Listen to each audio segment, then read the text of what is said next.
Good morning friends, कैसे हैं? I am sure बेटा आप लोग सभी अच्छे होंगे। ओके, तो चलो अपने इस चैप्टर में थोड़ा सा आगे बढ़ते हैं। प्रीवियस लेक्चर में मैंने आपको क्या बताया था, मैं आपको थोड़ा सा एक बार रिकॉल करवा देता हूँ या रिवाइज कर लेते हैं थोड़ा सा। बेटा प्रीवियस लेक्चर हमने चैप्टर 3 का पहला लेक्चर लिया था और इसमें हमने आपको बेसिक चीज़ें बताई थी, जैसे कि एटम्स की स्टार्टिंग कहाँ से हुई, कर्णद ने क्या बताया एटम के बारे में, डेमोक्रेटिस ने क्या बताया, लेसिपस ने क्या बताया, ठीक है। और फाइनलाइज जब लोगों को पता चला कि हाँ सारा का सारा मैटर एटम से मिलकर के बना हुआ है, तो उनको एक प्रॉब्लम फेस हुई। उन्होंने देखा कि भाई ये जो एटम है ये किस तरह से कंबाइन होकर के मैटर को क्रिएट कर लेते हैं, ठीक है। पहली चीज़, पहला पॉइंट क्या है, लोगों को ये पता चला कि भाई सारा मैटर एटम से बना हुआ है। दूसरा पॉइंट ये आया कि भाई अब एक्चुअली में ये जो एटम है वैसे में तो बहुत छोटे होते हैं वैसे, तो ये किस तरह से कंबाइन होकर के एक बड़ी स्ट्रक्चर को फॉर्म करते हैं, बड़े मैटर को फॉर्म करते हैं।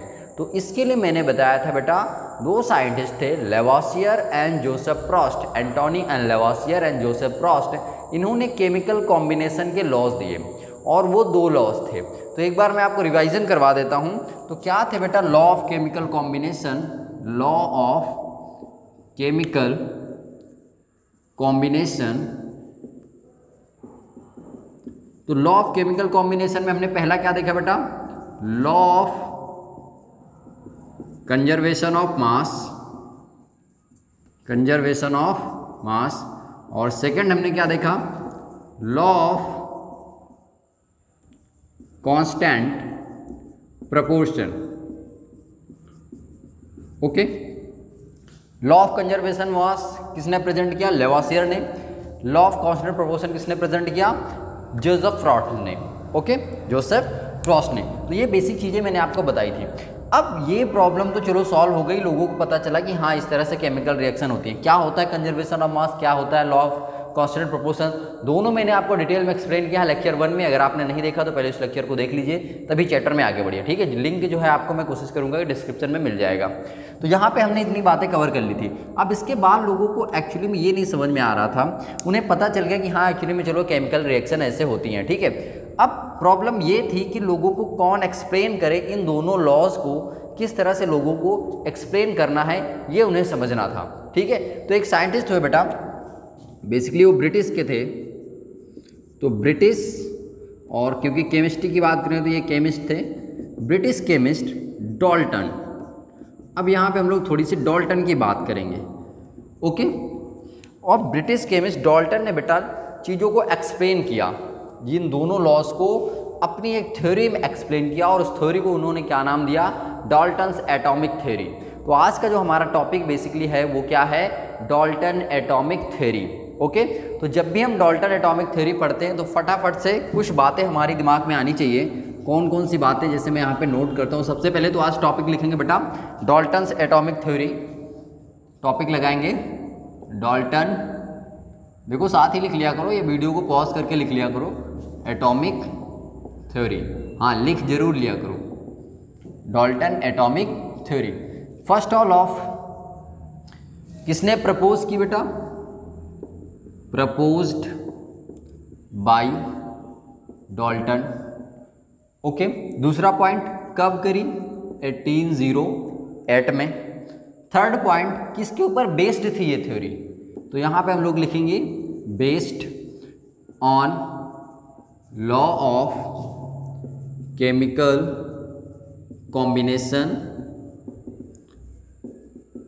कौन कौन से केमिकल कॉम्बिनेशन के लॉ थे, तो पहला लॉ ऑफ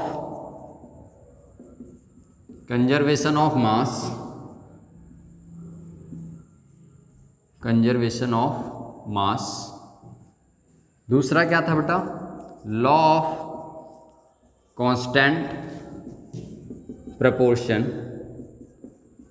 या फिर इसको डेफिनेट प्रोपोर्शन लॉ भी बोलते हैं। ओके, ये इतनी बातें फटाफट से हमारे दिमाग में आ जानी चाहिए। अब क्या मीन था डाल्टन्स की एटॉमिक थ्योरी का, बेटा देखो इन्होंने एटम की डिविजिबिलिटी का फंडा अपनाया। इन्हें पता था कि जो अभी तक फिलॉसफी थी सिर्फ, जैसे कर्णद ने बताया कि सारा का सारा मैटर किससे बना हुआ है, एटम से बना हुआ है। डेमोक्रेटिस ने बताया कि सारा का सारा मैटर एटम से बना हुआ है। तो एक्चुअली में जो अभी तक फिलॉसफी थी, डाल्टन ने उन चीज़ को साइंटिफिकली एक्सप्लेन किया।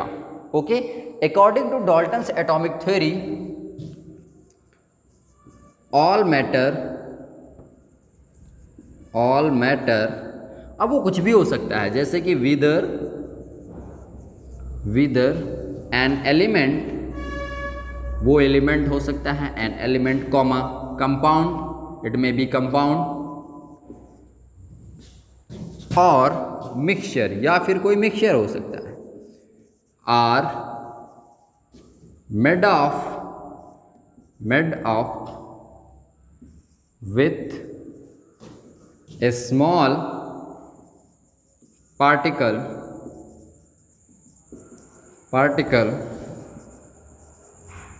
known as atom. This is a basically Dalton's atomic theory. Simple से इतना कहना है डाल्टन एटॉमिक थ्योरी का।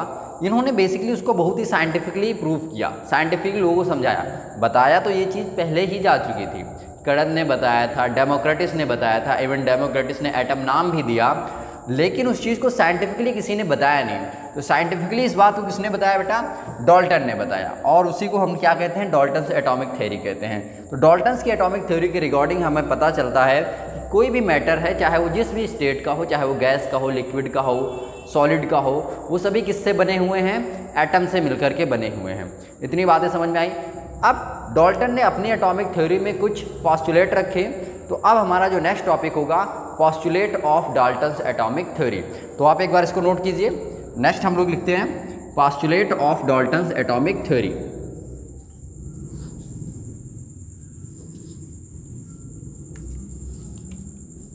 लिखेंगे हमारे साथ ही postulate of Dalton atomic theory. देखो बेटा, राइटिंग मेरी थोड़ी सी ख़राब है, इसलिए मैं बोलता रहता हूँ, तो साथ में ही लिख लिया करो। Postulate of Dalton's atomic theory, जिसमें से सबसे पहला पॉस्टुलेट क्या था वो मैं आपको एक्सप्लेन करता हूँ। तो एक बार आप हेडिंग डालो, मैं सारे पॉस्टुलेट लिख देता हूँ फटाफट से। ओके बेटा, तो पॉस्टुलेट में सबसे फर्स्ट जो पॉस्टुलेट है वो हम डिस्कस करते हैं। All matter is made up of very tiny particle called atom. मतलब सारा जो जितना भी मैटर है वो सब किससे बना हुआ है? एटम से बना हुआ है। This is very tiny and small particle which participate in a chemical reaction. यानी कि यही टाइनी पार्टिकल, यही एटम क्या करता है? किसी भी केमिकल रिएक्शन में पार्टिसिपेट करता है। ओके, नेक्स्ट पॉइंट क्या है? Atom are indivisible particle. पहले ही बताया जा चुका है कि एटम कैसा है? वो इंडिविजिबल है। एटम का मतलब ही क्या होता है बेटा? Indivisible, that's means it can not be divide further. इसको हम लोग दोबारा से डिवाइड नहीं कर सकते हैं। Which can not be created nor destroyed. ना तो इसे क्रिएट किया जा सकता है, ना ही इसे डिस्ट्रॉय किया जा सकता है। ये रहा दूसरा पॉस्टुलेट। थर्ड क्या है बेटा?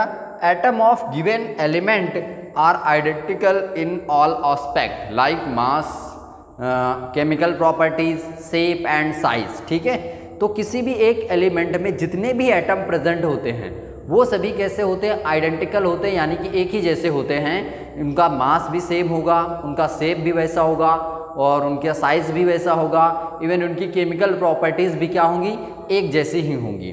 अगर यही एटम बेटा क्या है? डिफरेंट एलिमेंट के हैं, तो उनका सभी का सभी जो एस्पेक्ट होंगे वो सारे चेंज होंगे। यानी कि उनका मास अलग होगा, अलग अलग एटम का मास अलग अलग होता है। ठीक है, यानी कि अलग एलिमेंट के एटम हैं तो उनका साइज़ अलग होगा, अलग एलिमेंट के एटम हैं तो उनकी केमिकल प्रॉपर्टीज़ अलग होंगी। यानी कि इतना हम कह सकते हैं कि अगर एक एलिमेंट है और उसमें प्रेजेंट एटम, जो भी एटम प्रेजेंट है, उनका सारा का सारा जो बिहेवियर होगा वो आइडेंटिकल होगा, लेकिन वो दूसरे एलिमेंट से क्या होगा?